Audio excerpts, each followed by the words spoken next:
नमस्कार दोस्तों, stock market studies में फिर से एक बार आपको बहुत-बहुत स्वागत है। तो आज मैं फिर से आपके सामने कुछ इंपॉर्टेंस कंपनी का अपडेट शेयर करने वाला हूँ, तो इस वीडियो को पूरा लास्ट तक देखना और अभी तक अपने चैनल को सब्सक्राइब नहीं किया तो जरूर कर लेना। तो चलो देख लेते हैं कौन सा कंपनी है इस वीडियो के अंदर। फर्स्ट जो कंपनी है जिसके बारे में बात करूँ, उसका नाम है clean science and technologies. Basically clean science and technology के बारे में बात करूँ तो 15,700 करोड़ के आसपास इसका मार्केट कैप है और कंपनी का पी रेशियो 64 के आसपास है। और करंट इसका जो आरओसी एंड आरओई है तो वही 29% के आसपास एंड 22% के आसपास देखने को मिला है। और कंपनी की जो एनुअली इनकम है वो करीबन 244 करोड़ के आसपास देखने को मिला है। तो डेप्थ ऑफ इक्विटी जीरो है, प्रोमोटर के पास होल्डिंग भी 75% है। तो ओवरऑल हर जगह से हर दिशा से देखा है तो कंपनी के ऊपर एक पॉजिटिव पॉइंट्स देखने को मिला है। तो जो लोग सोच रहे हैं कि क्लीन एंड टेक्नोलॉजी का अभी हालत क्या है, उसके लिए बता दूं, कंपनी का जो क्वार्टर रिजल्ट है वो देखेंगे तो कंपनी इस बार हाईएस्ट सेल्स किया। जो लास्ट कुछ फ्यू क्वार्टर्स में कंपनी के ऊपर सेल्स डाउन हो गया था, क्योंकि केमिकल सेक्टर में मार्केट में जो डिमांड है वो डिमांड कम होने के कारण सेल्स थोड़ा सा डाउन है। अभी सेल्स धीरे धीरे करके बढ़ता हुआ देखने को मिले, मतलब सेल्स अच्छा खासा इसीलिए ग्रोथ हुआ। एक्सपेंस कंपनी कंट्रोल रखने के बाद कंपनी का नेट प्रॉफिट भी बढ़े। अभी नेट प्रॉफिट का जो ग्रोथ है वो 80 करोड़ से थोड़ा सा घट के 70 करोड़ बना। और कोई बात नहीं, लास्ट 3 क्वार्टर से ज़्यादा हुआ, क्योंकि मैं पहले ही बोल चुका हूँ लास्ट 3 क्वार्टर से ज़्यादा इसलिए होगा क्योंकि जो नेट प्रॉफिट का ग्रोथ है, नेट प्रॉफिट का जो परसेंटेज है वो धीरे धीरे करके बढ़ता हुआ देखने को मिला है, जो बहुत शानदार तरीके से कंपनी को ग्रोथ करने के लिए काफ़ी है।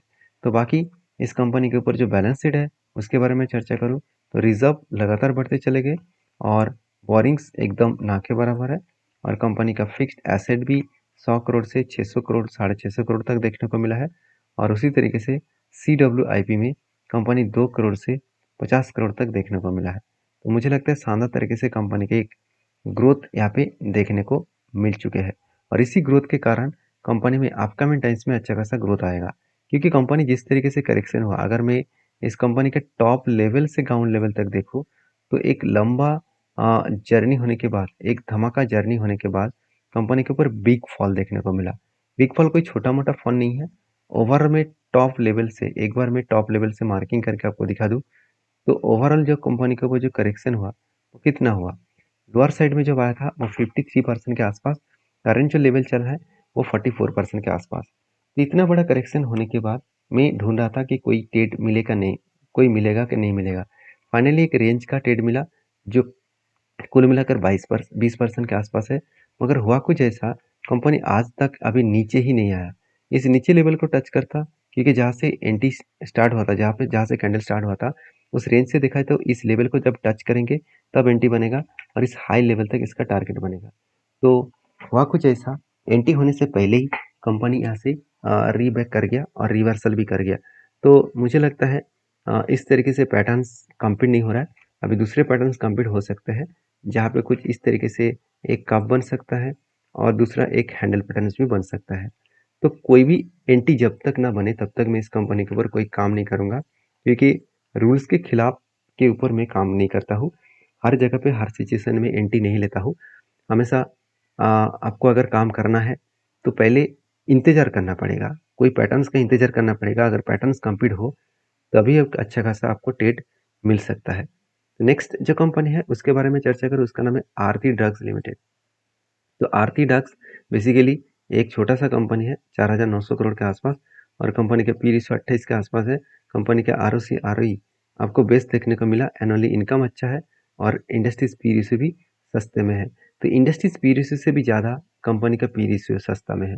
तो आरती ड्रग्स जो है वो बेसिकली एक एपीआई के ऊपर काम करते हैं, एक्टिव फार्मास्यूटिकल इंग्रेडिएंट्स के ऊपर काम करता है। उसके साथ साथ कंपनी के ऊपर देखा जाए तो जो केमिकल्स है वो देखा जाए स्पेशलिटी केमिकल्स के ऊपर भी कंपनी काम करते हैं। और कंपनी का डेप्थ एकदम ना के बराबर है। और कंपनी के इनकम अच्छा खासा देखने को मिला और प्रोमोटर के पास होल्डिंग्स भी शानदार देखने को मिला है। अभी देखिए इनकम के जो आंकड़ा है उसके बारे में चर्चा करूँ तो देखिए 2021 में 500 करोड़ का सेल्स था, 2022 में 650 से 700 करोड़ का सेल्स हुआ और 2023 में 740 करोड़ का सेल्स हुआ। मतलब कंपनी लास्ट 3 ईयर्स में अच्छा खासा सेल्स को मेंटेन किया। मगर 2000 मतलब 2024 में कंपनी के जो सेल्स है वो 620 करोड़ तक देखने को मिला है। मतलब सेल्स का जो आंकड़ा है बहुत हद तक कम हो चुका है। एक्सपेंस को कंपनी मिटाने के बाद कंपनी का जो नेट प्रॉफिट है वो 50 करोड़ से 55 करोड़ बना। उसके बाद मतलब 50 से 55 बना, 56 बना और 47 बना। तो कंपनी का बेस्ट तरीके से यहाँ पे कंपनी का प्रॉफिट मेंटेन्स होता देखने को मिला है। अभी इस कंपनी के ऊपर एज ए इन्वेस्टर, प्रोमोटर से लेकर एफएसडीएस पब्लिक हर किसी के पास आपको इन्वेस्टमेंट देखने को मिला है। तो मुझे लगता है जो सिचुएशन बना है उस सिचुएशन के बेसिस में कंपनी के आगे बढ़ने का जो दम है, वो पोटेंशियल है, वो बहुत ज़्यादा है। तो मुझे लगता है जो अपडेट है, इस अपडेट के बेसिस में कंपनी के ऊपर जर्नी होने का चांसेस बहुत ज़्यादा है। बाकी आपके क्या ओपिनियन है, ज़रूर मुझे कमेंट्स करना, क्योंकि कंपनी के ऊपर जो टेक्निकली चार्ट पैटर्न बना है वो कुछ लंबा सा एक क्या बना, एक लंबा सा एक कप बना। तो उसके बाद एक छोटा सा हैंडल पैटर्न क्रिएट हो सकते हैं। देखिए, कफ विथ हैंडल पैटर्न जो है वो बहुत इंपॉर्टेंट एक पैटर्न है। और उसके साथ साथ अगर शोल्डर कम हेड कम शोल्डर बने, ये भी बहुत इंपॉर्टेंट एक पैटर्न है। तो आपको इस तरीके से पैटर्न्स को स्टडी करना है और उससे पहले कंपनी का फाइनेंशियल और फंडामेंटल्स को स्टडी करना, क्योंकि फाइनेंशियल और फंडामेंटल्स यही बूस्ट करने के लिए मतलब कंपनीज को आगे बढ़ाने के लिए काफ़ी है, क्योंकि आगे बढ़ने के लिए कंपनीज के ऊपर आपको डीपली रिसर्च करना पड़ेगा। तो बेसिकली कंपनी के ऊपर जल्द से जल्द क्वार्टर 1 का रिजल्ट आने वाला है। और वो भी कब आएगा? 25 जुलाई कंपनी का क्वार्टर 1 का रिजल्ट आने वाला है। तो फाइनेंशियल रिजल्ट के लिए आप तो इस कंपनी के ऊपर इंतजार करना। और मुझे लगता है जिस तरीके से कंपनी रिकवरी कर रहा है, तो रिजल्ट उतना खास भी नहीं होगा, उतना खराब भी नहीं होगा। तो इंतजार में कर रहा हूँ, जब इस पैटर्न्स को, इस लेवल को ब्रेक करेगा तो मैं कुछ डिसीजन जरूर लेने वाला हूँ। तो बाकी आपके क्या ओपिनियन है इस आरती डक्स के ऊपर, जरूर कमेंट्स करके बताना। नेक्स्ट जो कंपनी है उसका नाम है संवर्धन मदरसन इंटरनेशनल लिमिटेड। फाइनली इस कंपनी के ऊपर मुझे टारगेट मिल चुके हैं। और टारगेट क्यों मिला, कहाँ से मिला, वो मैं आपके साथ शेयर करूंगा। मैं बहुत बार बोल चुका हूँ, पेशेंस और कंपनी के ऊपर रिसर्च, ये दोनों ही अगर अगर आपके पास सही है तो उस कंपनी के ऊपर आप भरोसा करके बैठे रहिए। आज नहीं तो कल आपको उसको जरूर टारगेट मिलेगा।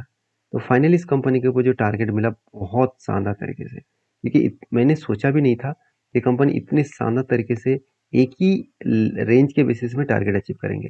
तो हाँ, आप कह सकते हैं कि यहाँ पे सर करेक्शन तो हुआ था। यहाँ पे क्यों करेक्शन हुआ था? तब इलेक्शन का रिजल्ट था। इलेक्शन का रिजल्ट के दिन इस तरीके से करेक्शन हुआ था। बाकी देखिए, कंपनी पीछे ही नहीं मुड़ के देखा।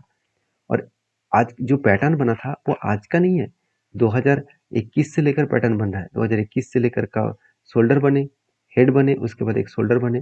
फाइनली यहाँ पे क्या हुआ, ब्रेकआउट हुआ। और ब्रेकआउट होने के बाद कंपनी धीरे धीरे करके टारगेट को अचीव किया। तो बेस्ट तरीके से टारगेट को अचीव किया और टारगेट निकल कर आया करीबन 206 रुपीज़ के आसपास। तो बेस्ट तरीके से टारगेट यहाँ पे निकल का है। मुझे लगता है कुल कुल मिलाकर 56% के आसपास टारगेट यहाँ पे बनने का चांसेस था। 56% के आसपास टारगेट यहाँ पे बन चुके हैं।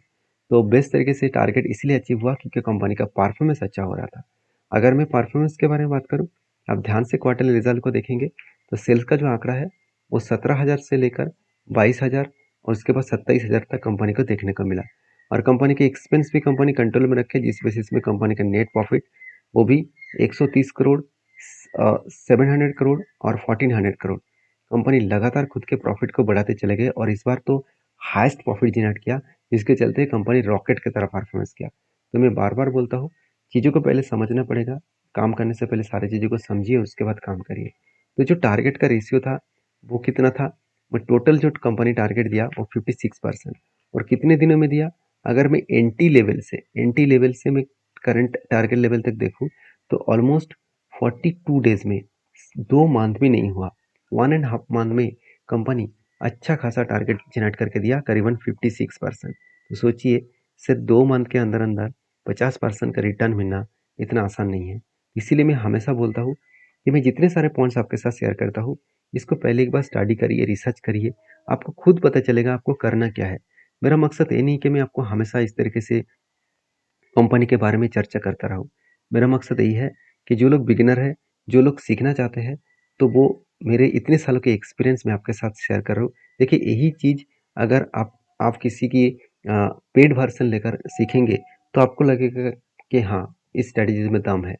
आप मेरा फ्री में वीडियो देख रहे हैं तो इसीलिए आपको शायद इस स्ट्रैटेजीज़ में उतना दम नहीं लग रहा है।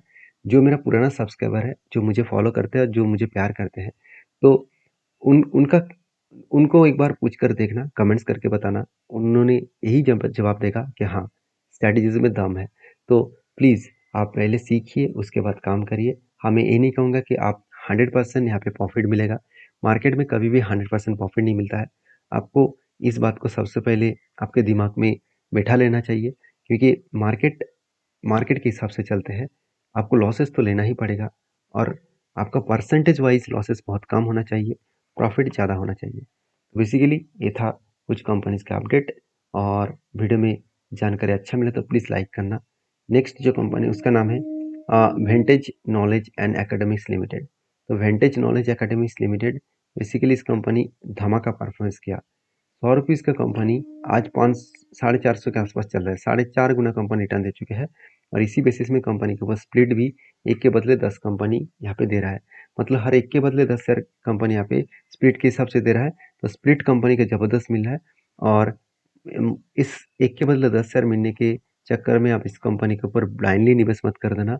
एक बार डीपली रिसर्च करना, उसके बाद काम करना। मेरा काम था आपको इन्फॉर्मेशन देना, आपका काम है उस इन्फॉर्मेशन को वेरीफाई करके काम करना। मेरे तरफ से कोई भी बाय एंड सेल का रिकमेंडेशन नहीं है। काम करना है तो आपके ओपिनियन के हिसाब से ज़रूर करिए। तो मिलते हैं नेक्स्ट वीडियो में, तब तक के लिए धन्यवाद।